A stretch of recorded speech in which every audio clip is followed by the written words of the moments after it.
As I always said, anger is like a weapon with no handle. The moment you grab it, it controls you. True strength is in not allowing anyone the power to pull your trigger. If your emotions can be provoked, your enemies can control you. But when you rein your mind, you become untouchable. When the world around you begins to shake, most people instinctively shake with it. But I trained my mind to do the opposite. I trained myself to remain unmoved in the middle of noise, untouched in the middle of provocation, and completely silent before every storm. You see, it is easy to react. A fool reacts. An animal reacts.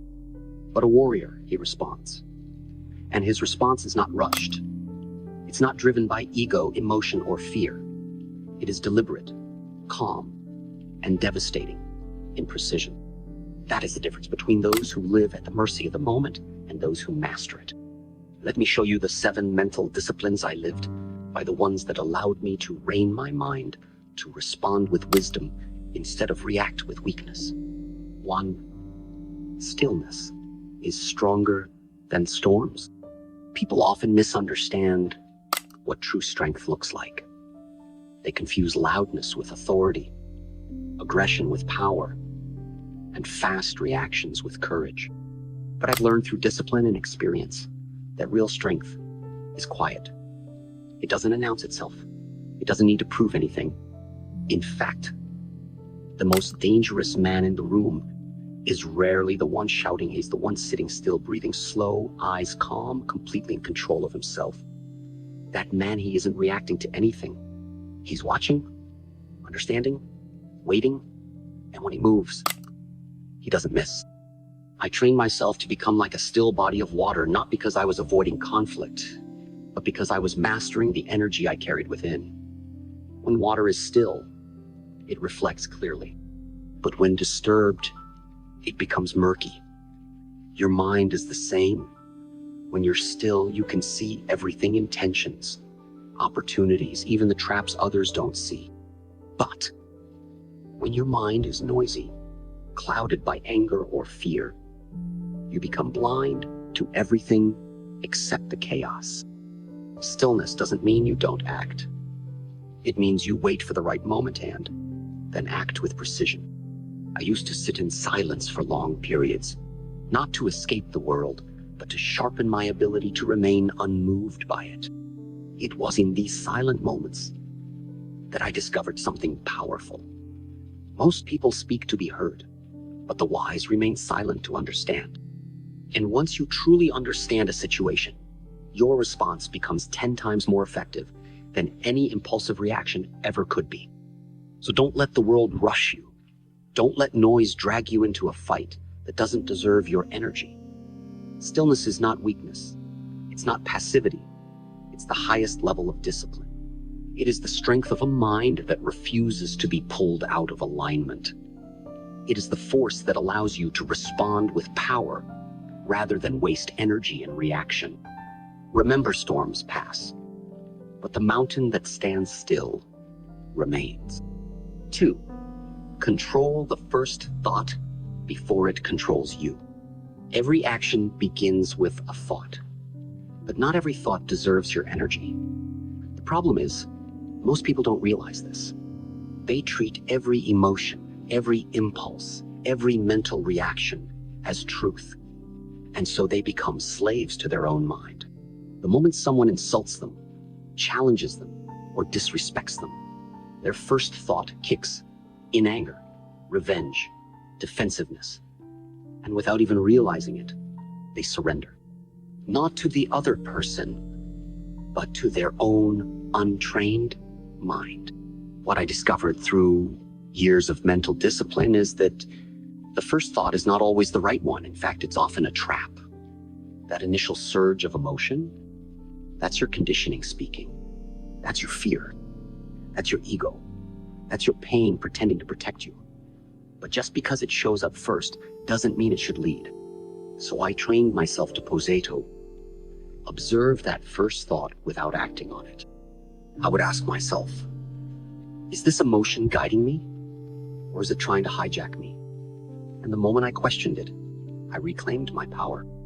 You see, reacting without awareness is like handing your life over to a stranger every time something bothers you. But when you see the thought arise, and you choose not to follow it blindly, that's when you begin to rein your mind. In my training, whether in combat or in conversation, I made it a habit to slow down internally, even if everything around me was moving fast. In a fight, if I reacted to the first movement of my opponent without reading his true intent, I'd fall into his trap. The same applies to life. Don't be quick to react just because something triggers you. Instead, observe the thought, dissect it, and decide if it truly serves your highest response. Every reaction costs you energy, but every controlled response gives you power. So don't let your first thought be your only option. Let it be a test. And when you pass that test by not giving in, you don't just win the moment. You train the mind to obey you. The average person lives in reaction. The master lives in reflection. If you want to command yourself, if you want to be untouchable when tested, then remember this. You don't have to believe everything you think. Watch your mind. Question your instincts. Pause before you proceed, because in that tiny pause lives the strength that separates chaos from clarity. 3, let the trigger teach you, not control you. Most people walk through life thinking they are in control until something small happens and suddenly they explode. Someone cuts them off in traffic. Someone mocks them. Someone questions their worth. And just like that, they lose their peace, their focus, their discipline. Why? Because they were never really in control. They were simply untested. Their peace wasn't strength, it was silence without pressure. And the moment pressure came, their true state was exposed. You must understand this.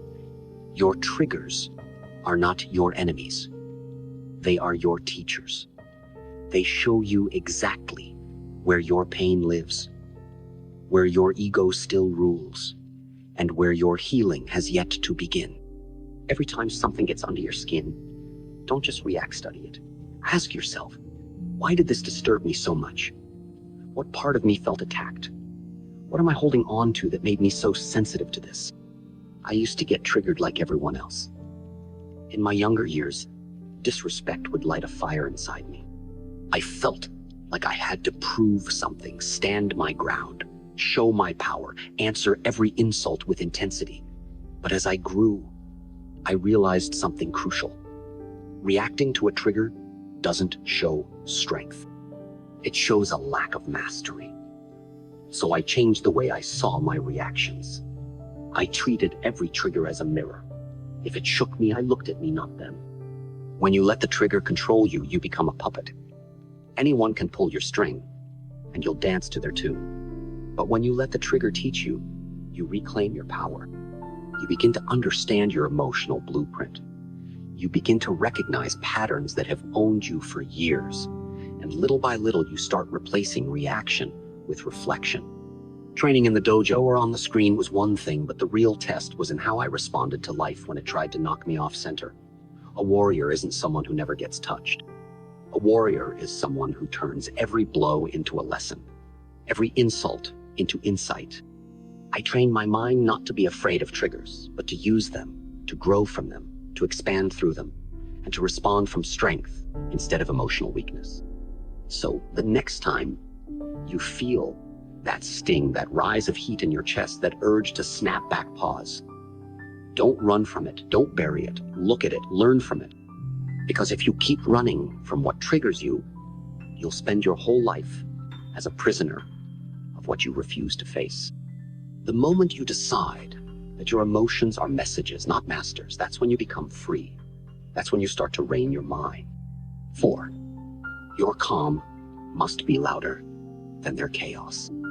There will always be noise, always someone shouting, mocking, provoking, trying to pull you into their storm. People will test your limits, not because they hate you, but because they're trapped inside their own unrest. Chaos is all they know, And when you walk in with peace, they don't understand it. They see your silence and mistake it for weakness. They see your restraint and assume you are afraid.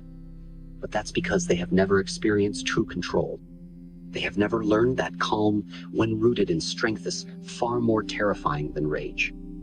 I trained my mind not to match other people's energy, but to protect my own. When someone came at me with fire, I didn't throw more flames. I became the water. I kept my movement smooth, my voice low, my eyes clear. Because I learned that the louder they became, the more silent I needed to be. Not out of submission, but out of choice, out of mastery. You see, anyone can get loud. Anyone can shout and react. That takes no skill. But to stand in the center of someone else's chaos and not let it infect you, that is power. There were many times when people tried to push me off balance through insults, pressure, or prideful aggression. But I understood something they didn't. Energy is precious. If I waste mine trying to fight every battle, prove every point, or react to every provocation, I become weak without even knowing it. So instead of reacting, I trained myself to remain. I remained calm. I remained aware. I remained centered.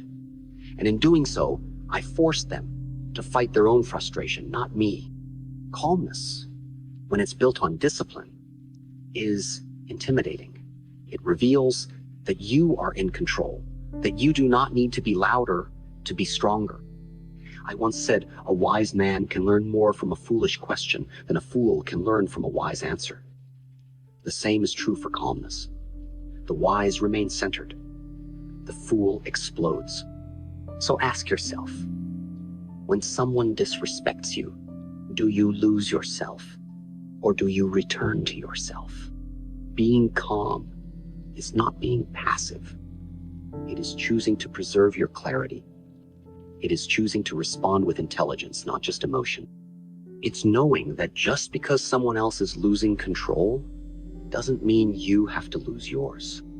The world is watching, not your reaction, but your discipline. And when you can walk into a room full of fire and remain the one untouched by the flames, people will begin to see that your calm is not the absence of power, it is the power. So let them shout. Let them burn their energy. Let them try to bring you into their noise. But you stay rooted. You stay still. You stay clear. Because the one who is calm in the storm is the storm. 5. Train in the dark so you don't bleed in the light. What most people don't realize is this. Discipline is not built in public. Mastery is not born in the spotlight. The greatest strength you will ever carry, mental strength, is shaped in silence, in solitude, in darkness. I became who I was, not because of the applause, but because of the hours no one saw. The nights I spent alone, battling my thoughts.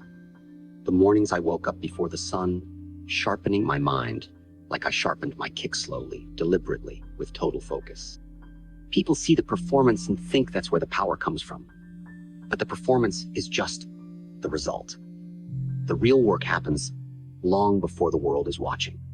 I didn't train my mind to stay calm under pressure. When the pressure arrived, I trained it before. I would rehearse difficult conversations in my head. I would visualize being provoked, insulted, challenged, and I would sit with the emotions that rose. I didn't push them away. I observed them. I studied how they moved, how they tried to hijack me. And each time, I became a little less reactive, a little more centered. The battlefield is not out there, it's in here. It's in how you handle yourself when you're tired, when you're misunderstood, when you're pushed past your edge. And if you haven't trained for those moments, they will break you. Just like in martial arts, if you haven't drilled your blocks 1,000 times in private, you'll crumble when the punch comes in public. But if you've trained your instincts in the dark, you'll respond without hesitation, without emotion, and without fear. You must learn to suffer in silence, not for the sake of pain, but for the sake of shaping. The mind must be sculpted the same way the body is through resistance, repetition, and patience. And the best time to do that is when no one is looking, when there's no pressure, when it's just you, your doubts, and your willingness to face them. In the dark, no one claps for you. No one praises your patience. No one celebrates your small wins. But those are the most important moments because they are real. They are honest. They reveal who you are without an audience. And that's where your identity as a warrior is born. I never trained to impress. I trained to prepare. I knew storms would come. I knew disrespect would find me. I knew life would try to shake me. So I trained my responses before the test arrived. I conditioned my thoughts. I practiced my stillness. I developed my ability to sit in discomfort without needing to react. Because if you don't bleed in training, you'll bleed in battle. And out there in real life, the stakes are higher. You might lose your peace, your dignity, your clarity, your character. That's why you must train now. In silence, in the dark, so that when life hits, you don't break. Discipline in private leads to dominance in public. The one who is unbeatable in the light is the one who trained like a ghost in the shadows. 6. Let go of ego. It wants to react. Ego is a cunning enemy. It doesn't wear a mask or come with a warning. It speaks in your voice. It lives in your chest. It whispers in your mind at the very moment you feel challenged. And its favorite time to appear? When someone disrespects you. When someone talks down to you. When someone questions your worth. That's when ego stirs, hungry to prove itself, desperate to shout, to correct, to fight, to win. But what most don't realize is this. The ego doesn't want to win with wisdom. It wants to win with reaction. I had to fight that battle within myself many times. The part of me that wanted to answer every insult, match every tone, dominate every situation, that was my ego. It told me that silence was weakness, that letting something go meant I lost. But the truth is, that kind of thinking is a trap, because the more you react, the more power you give away. You become easy to control, predictable, fragile. One word can trigger you. One gesture can ruin your day. One moment of pride can blind you to the bigger picture. And suddenly, you're no longer responding, you're defending something shallow. What changed my life was this realization. I don't need to prove anything to anyone if I already know who I am. Ego reacts. Awareness responds. Ego is loud. Mastery is silent. When you're ruled by ego, every challenge feels like a threat. But when you let go of ego, nothing threatens you because your peace is no longer dependent on the opinions of others. There were moments in my life when I stood in rooms full of power, arrogance, tension. I was challenged, insulted, mocked, sometimes to my face, sometimes behind my back. But I didn't waste energy trying to outshine them. I didn't need to. I had already done the work internally. I had already quieted the voice that needed to be right. That's why I could smile when others shouted. That's why I could walk away when others were stuck needing to win.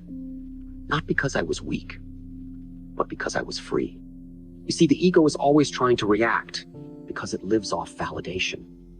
But if you depend on validation, you'll always be controlled by those who can withhold it. The man who has mastered himself doesn't chase applause.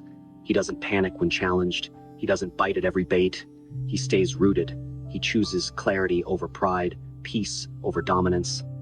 Letting go of ego is not about thinking less of yourself. It's about thinking beyond yourself, beyond the need to be right, beyond the need to be seen, beyond the need to win meaningless battles. When you stop trying to prove your strength you start living it. And that's when you become unshakable. Because nobody can control a man who no longer needs their approval. Nobody can drag into chaos a mind that doesn't rise to every insult. That is true freedom. That is true mastery. So the next time you feel that surge of pride, pause, breathe, step back, ask yourself, is this me or my ego? And if the answer is ego, let it go. You'll find that the more you release, the lighter you become. And the lighter you become, the harder it is for anything to pull you down. 7. Master the pause. It's where all power lives. There is a space, a silent moment, a brief breath that exists between what happens to you and what you choose to do next. Most people never see it. They rush past it. They feel something and instantly act on it. Someone says something disrespectful and they respond with anger. Life throws a problem their way and they panic. A door closes and they collapse in frustration. They don't pause, they react. And that reaction is their downfall. But I learned something that changed my life. If you can master that tiny pause, just a few seconds, you can master your entire life. The pause is not weakness. It is not hesitation. It is not fear. It is power. Pure, conscious, focused power. It is the space where emotion cools, where clarity returns, and where choices are made with precision instead of panic. When I trained my mind, I didn't just teach it how to think, I taught it when not to move. I taught it to be still in the fire, to breathe. When everything inside me screamed, to act. That was my edge. That was my weapon. When I stepped into a fight, I wasn't the fastest or the strongest, but I was the most present. I didn't flinch at the first move. I didn't overextend. I waited. I watched. I allowed the pause to give me information, timing, and truth. And then, when the moment was right, I moved with full intention, with absolute focus. The same rule applies to life. In every heated situation, there is a pause. If you learn to step into it, you will see clearly while others are blinded by emotion. Let me give it to you simply. Most people react, then regret. Masters pause, then respond. It's easy to be controlled when you're impulsive. When you move on the first feeling, you are like a feather in the wind, blown in every direction by whatever force touches you. But when you can stop, when you can take that one breath, close your eyes for just a second, return to yourself before the next move, then you become like a mountain, unmoved, unrushed, commanding, and no one can control a mountain. Think of all the damage that could be avoided in your life if you simply took one breath before you spoke, one pause before you acted, one moment to ask yourself, is this action worthy of me, or am I letting my emotions speak for me? The pause gives you that wisdom. It gives you space to choose power over pride, strength over speed, peace over panic. I used to believe that strength was found in action, but I learned that true strength is found in the pause before action, because that's where your discipline lives. That's where your self-mastery is tested. Anyone can throw a punch. Anyone can speak in anger, but very few can sit still, breathe deeply, and respond from a place of unshakable calm. So train the pause. Practice it when it's easy so it's available when it's hard. Practice when someone cuts you off in traffic, when you feel frustration building, when the urge to snap rises in your chest. That is your training ground. And with time, the pause will become your natural state, not forced, but built into your being. And when that happens, you will walk into the world like water, fluid, adaptable, and unstoppable. But inside, you will carry the stillness of the mountain. That's when you'll know you have not just trained your body or your skills, you have trained your mind. 8. When you control your inner weather, no outer storm can touch you. Most people spend their lives checking the weather outside, waiting for perfect conditions, hoping for peace, looking for moments of calm in the world around them. But what I discovered early in my journey is this: the real storm is never outside. It's always inside. And until you learn to master your inner weather, the outside world will always control you. You must understand this deeply. Life will not wait for you to feel ready. It will not hold back its chaos until you're calm. People will test you. Circumstances will shake you. Emotions will rise. Disrespect will come. Fear will creep in. And if your internal world is unstable, then every little thing will feel like a hurricane. But I trained myself to reverse the process. I stopped depending on peace to come from the outside, and I started generating it from within. I learned to regulate my inner climate like a master adjusts his breath. If I felt anger rising, I slowed my breath. If I felt fear creeping in, I grounded myself in silence.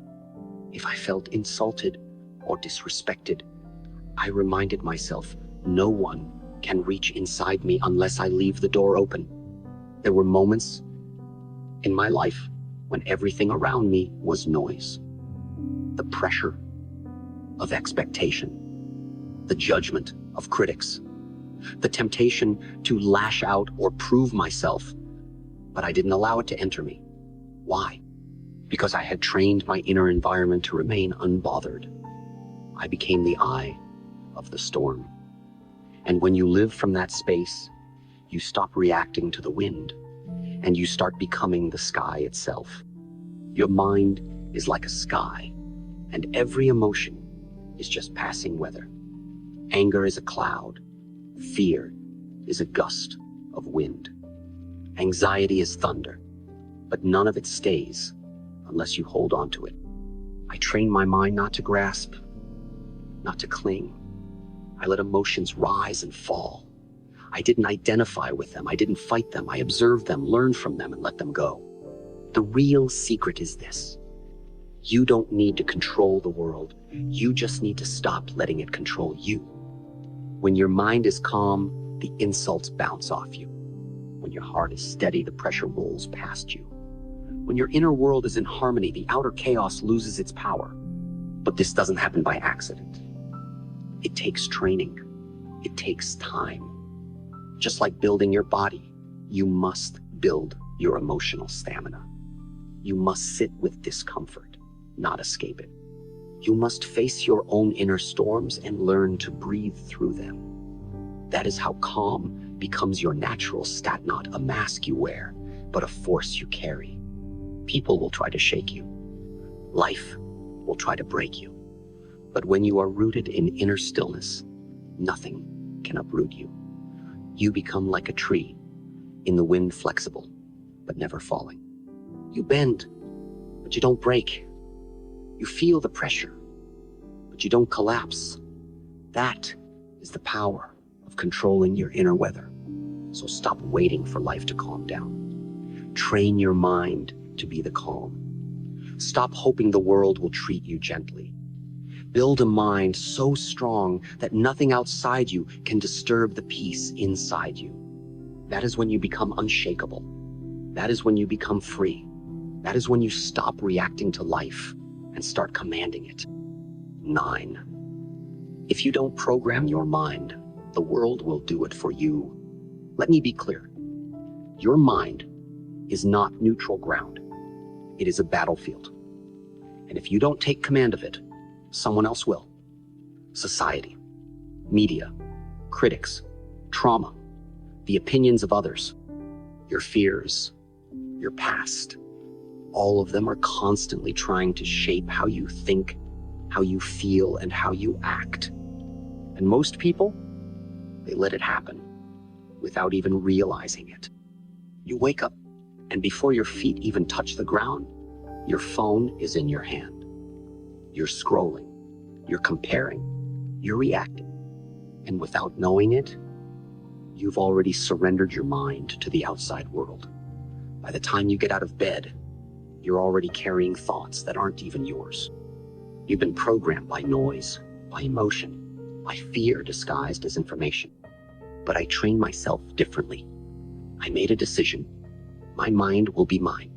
Not the world's, not my ego's, not fears. Mine. That meant I had to program it every day. Deliberately. With focus. With intention. I didn't allow the world to dictate how I should feel.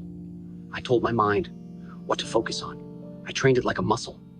Every morning I began with stillness. I began with breath, with silence, with purpose. Not noise, not distraction, not chaos.